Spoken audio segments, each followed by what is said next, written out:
তুমি যদি কাউকে অন্ধকারে ফেলে আসো, তাহলে কি সে সত্যিই হারিয়ে যায়, নাকি অন্ধকারই তাকে ফিরিয়ে আনে তোমার কাছে তোমার বিচার করতে?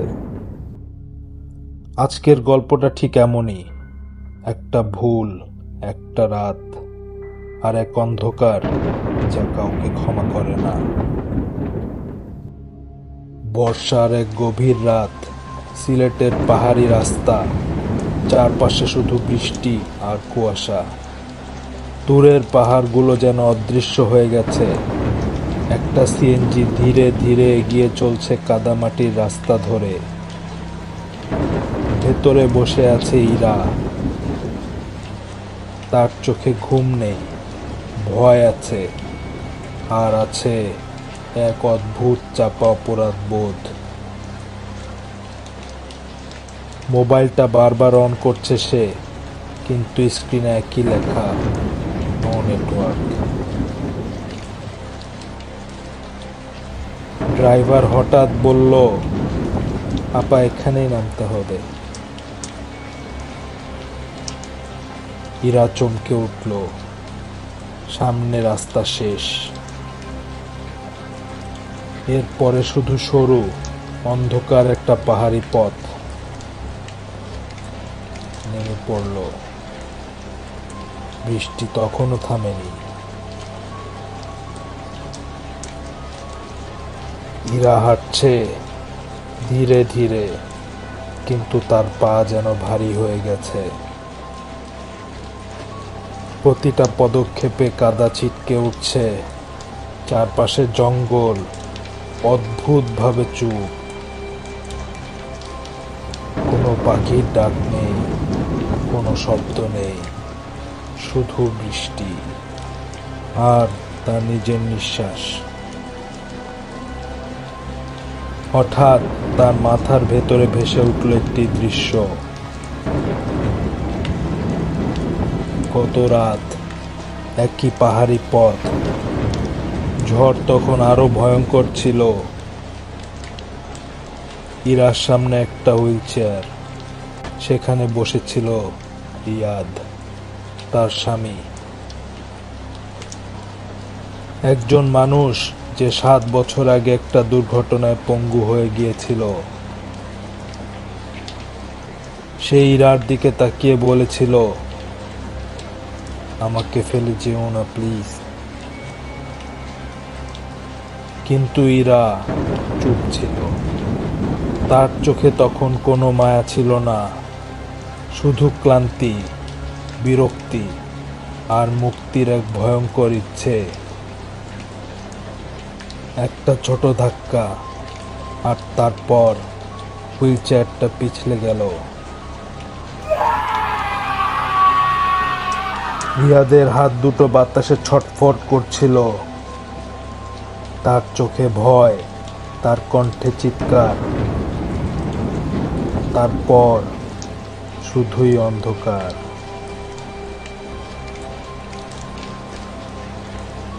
ইরা হঠাৎ থেমে গেল। তার নিঃশ্বাস ভারী হয়ে গেছে। আমি এটা কেন করলাম? কিন্তু এখন আর ফিরে যাওয়ার উপায় নেই। সে সামনে তাকালো।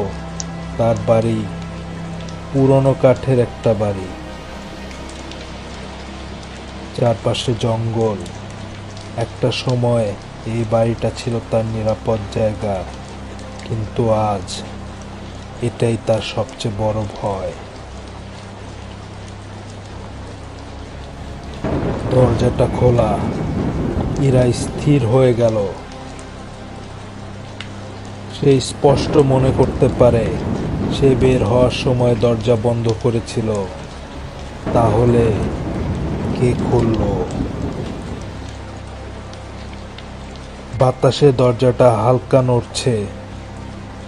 ইরা ধীরে ধীরে এগিয়ে গেল। তার হাত কাঁপছে। দরজাটা ঠেলে ভেতরে ঢুকল সে। ভেতরে ঢুকতেই একটা গন্ধ, পচা, ভেজা ও অস্বস্তিকর। ইরা মুখ ঢাকলো। এই গন্ধটা, চারপাশ অন্ধকার, কারেন্ট নেই। সে হাতরে একটা মোমবাতি খুঁজে পেল, জ্বালালো। হালকা আলোয় ঘরটা ভেসে উঠল। সব কিছু ঠিক আছে, কিন্তু মেঝেতে কাদা, তাজা কাদা, যেন কেউ এখানে হেঁটে গেছে। ইরার বুক ধড়ফড় করতে লাগলো। আমি তো একাই এসেছি। হঠাৎ ইরা থেমে গেল। শব্দটা স্পষ্ট।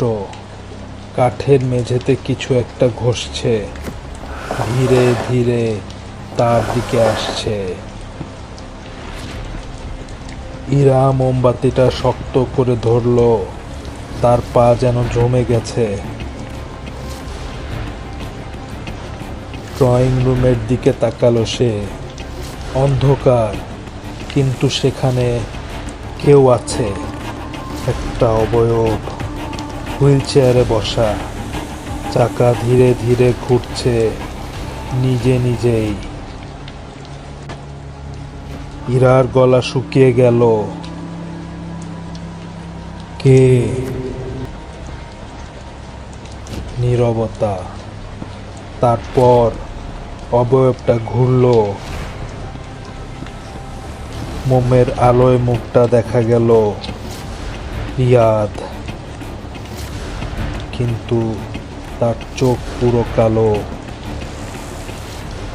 মুখে কাদা, ঠোঁট ফাটা। সে হাসছে। আমাকে ফেলে রেখে চলে এলে ইরা। ইরা পিছিয়ে গেল। না, এটা সম্ভব না। রিয়াদ এগিয়ে আসছে। নিচে খুব অন্ধকার ছিল। তার কণ্ঠটা ভাঙা। আমি চিৎকার করছিলাম। একটু থামলো। তুমি শুনেছিলে? ইরার চোখে পানি। আমি ভয় পেয়েছিলাম। রিয়াদ মাথা নাড়ল। না, তুমি মুক্তি চেয়েছিলে।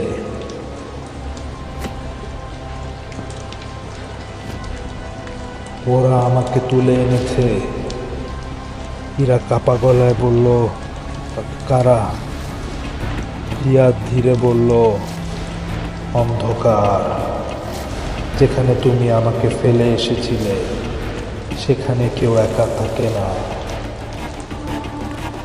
ইরা চারপাশে তাকালো।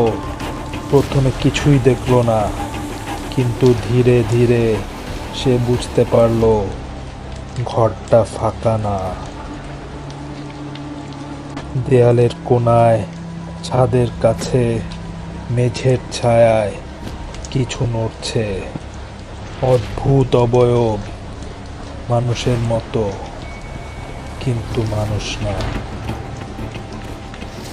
হঠাৎ তার পায়ে ঠান্ডা কিছু স্পর্শ করলো। সে নিচে তাকালো আর চিৎকার করে উঠল। মাটি ফুঁড়ে হাত বের হলো, কালো, শুকনো, লম্বা আঙ্গুল। তার পা জড়িয়ে ধরেছে, একটা না, অনেকগুলো।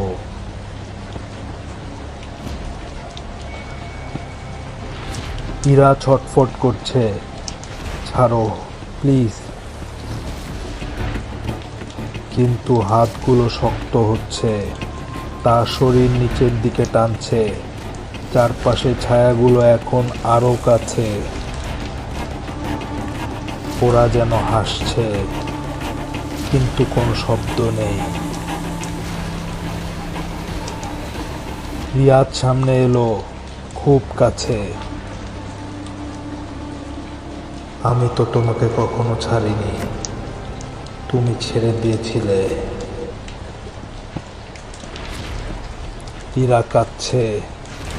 আমি ভুল করেছি। রিয়াদ ফিস ফিস করে বলল, অন্ধকার ভুল ক্ষমা করে না।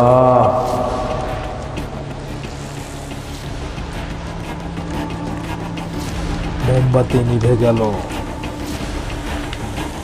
পুরো অন্ধকার, চারপাশে শুধু স্পর্শ, অদৃশ্য হাত, শীতল শ্বাস।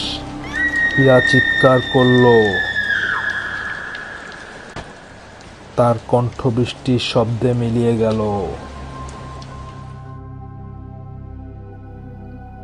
সকাল। গ্রামের মানুষ বাড়ির সামনে, দরজা খোলা। ভেতরে ঢুকে তারা থেমে গেল।